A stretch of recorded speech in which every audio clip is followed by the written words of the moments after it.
Great. Good morning everyone. Tema pada hari ini adalah Living in Trust. Hidup dalam kepercayaan. Teman-teman, mari kita jujur di hadapan Tuhan ya. Banyak orang Kristen berkata, saya percaya Tuhan, tapi hidupnya dipenuhi kekhawatiran. Kita lebih sibuk memikirkan hal-hal yang belum tentu terjadi daripada mempercayakan hari ini kepada Tuhan yang pasti setia. Padahal firman Tuhan dengan jelas berkata ya, percayalah kepada Tuhan dengan segenap hatimu dan janganlah bersandar kepada pengertianmu sendiri. Ya, Amsal 3 ayat 5 sampai 6 kan. Masalahnya kita sering percaya Tuhan dengan mulut tapi bersandar kepada pengertian sendiri dalam praktek hidup. Jadi akar kekhawatiran itu bersandar pada diri sendiri. Kekhawatiran tidak selalu lahir dari keadaan buruk, tapi dari hati yang ingin mengendalikan segalanya. Alright? Firman Tuhan tidak berkata percayalah kepada Tuhan sambil tetap memegang kendali. Enggak. Tapi justru dikatakan jangan bersandar kepada pengertianmu sendiri. Amsal 3 ayat 5 ya. Selama kita masih mau jadi pengendali hidup, kekhawatiran kita akan selalu menjadi teman setia kita ya. Jadi disinilah teguran Yesus tentang kekhawatiran ya. Yesus tidak berbahasa basi soal kekhawatiran. Karena itu aku berkata kepadamu, janganlah khawatir akan hidupmu ya. Matius 6 ayat 25. Perhatikan, Yesus tidak berkata jangan punya masalah, tapi dia bilang apa? Jangan khawatir. Artinya masalah adalah bagian hidup. Kekhawatiran bukan gaya hidup orang percaya. Kalau kita mengaku anak Bapa tapi hidup seperti yatim piatu yang takut besok tidak ditolong, lalu ada yang salah dengan iman kita. Ya, Allah yang memelihara bukan sekedar mengamati. Yesus memberi contoh burung di udara. Pandanglah burung-burung di langit, Bapamu yang di surga memelihara mereka. Matius 6 ayat 26, ya kan? Ini bukan ajaran supaya manusia jadi malas, bukan, tapi tamparan bagi iman yang tidak mau percaya pemeliharaan Tuhan. Kalau burung saja diperhatikan, masa anak-anak Tuhan hidup dalam ketakutan setiap hari?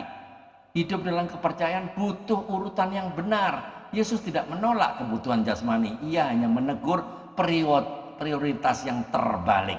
Ya, disinilah Matius 6 ayat 33 kan, carilah dahulu kerajaan Allah dan kebenarannya. Kita sering melakukan kebalikannya. Cari rasa aman dulu, baru cari Tuhan kalau gagal. Hidup dalam kepercayaan artinya apa? Tuhan dulu, kerajaan Allah dulu, kebenaran dulu, bukan sebaliknya. Teguran bagi iman yang dangkal ya. Yohanes 6 ayat 27. Bekerjalah bukan untuk makanan yang dapat binasa. Ini teguran keras bagi iman yang hanya berputar di dunia ini. Bukan berarti tidak bekerja, tapi jangan menjadikan dunia pusat hidup. Kalau seluruh tenaga kita habis untuk yang sementara, jangan heran kalau hati kita rapuh dan penuh cemas ya teman-teman.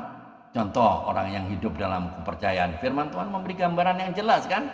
Diberkatilah orang yang mengandalkan Tuhan, Yeremia 17 ya. Orang yang percaya Tuhan tetap menghadapi panas terik, tetap mengalami tahun kekeringan ada, tapi tidak berhenti berbuah. Hidup dalam kepercayaan bukan hidup tanpa masalah, melainkan hidup yang tidak dikalahkan oleh masalah. Ya teman-teman, contohnya Abraham, dia percaya tanpa peta loh. Abraham diminta keluar dari negerinya di Ur Kasdim tanpa tahu tujuan akhirnya, ya enggak? Kejadian 12. Ia tidak diberi jadwal, tidak diberi kepastian, hanya janji. Namun Abraham melangkah karena percaya kepada pribadi, bukan kepada manusia ya, bukan kepada orang yang tidak jelas. Disinilah iman sejati itu berjalan sebelum semuanya jelas. Jadi Musa juga gitu, percaya di tengah ketakutan. Musa berdiri di depan laut Tiberau waktu itu ya, dengan bangsa yang panik, di belakangnya ada tentara Mesir yang sedang mengejarnya. Situasi mustahil, tapi Tuhan berkata, berjalanlah. Musa belajar bahwa ketaatan mendahului mujizat ya. Keluaran 14. Kekhawatiran berhenti ketika iman mulai melangkah. Daud juga begitu. Daud percaya meski belum jadi raja, Daud sudah diurapi, tapi masih dikejar-kejar oleh siapa? Saul. Janji Tuhan belum tergenapi, tapi Daud memilih percaya dan menunggu, bukan merebut dengan caranya sendiri. Hidup dalam kepercayaan juga berarti menunggu dengan benar. Maria, ibu Yesus, kita bisa belajar dari itu ya. Maria menerima rencana Allah yang berisiko besar bagi masa depannya. Iya dong, dia mengandung sebelum dia kawin. Risikonya besar nggak? Besar. Namun ia berkata, sesungguhnya aku ini hamba Tuhan, bukan karena ia mengerti segalanya, tapi karena ia percaya kepada Allah.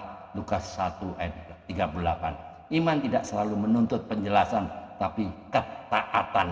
Yesus juga teladan kepercayaan total kepada Bapaknya. Di Taman Getsemani, Yesus berkata, bukan kehendakku, melainkan kehendakmu yang jadi. Itu puncak hidup dalam kepercayaan, berserah sepenuhnya kepada Bapa.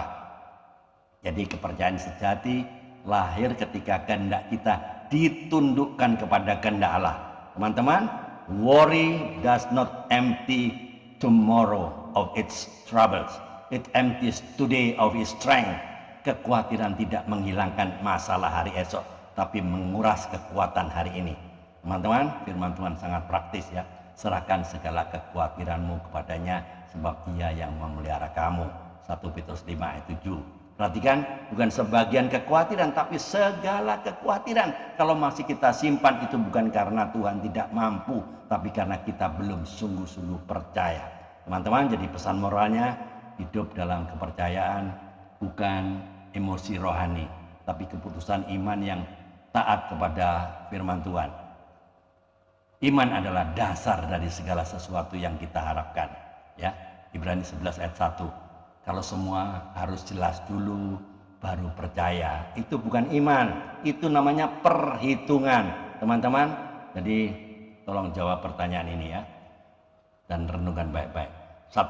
Saat masa depan terasa tidak pasti, apakah respon pertama Anda adalah berdoa dan percaya, atau justru panik, lalu mengandalkan cara-cara manusia? 2. Jika Tuhan tidak langsung menjawab doa Anda sesuai waktu dan cara yang Anda inginkan, apakah iman Anda tetap bertahan atau mulai goyah? Tolong jawab dan renungkan baik-baik. Teman-teman, hidup dalam kepercayaan bukan berarti hidup tanpa ketakutan, tapi memilih taat dan berserah walaupun ketakutan itu masih ada.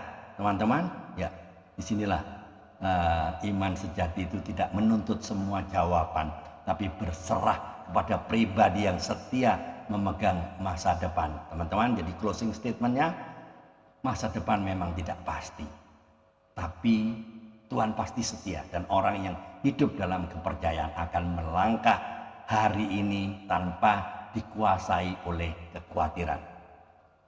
Amin. Mari kita tunduk kepala, kita berdoa. Tuhan, ajar kami untuk percaya sepenuhnya kepadamu, bukan bersandar pada kepengertian kami sendiri. Kami serahkan hari ini dan hari esok ke dalam tangan-Mu yang setia. Di dalam nama Tuhan Yesus Kristus kami berdoa dan mengucap syukur. Amin. Teman-teman, jika video ini, YouTube ini memberkati Anda, silakan dibagikan kepada teman-teman yang lain, komunitas yang lain, agar banyak orang diberkati. Keep on fire, keep on moving. Tiada hari tanpa bersaksi tentang Kristus, tiada hari kemenangan jiwa. Ayo mikir. Tuhan Yesus memberkati. Amin.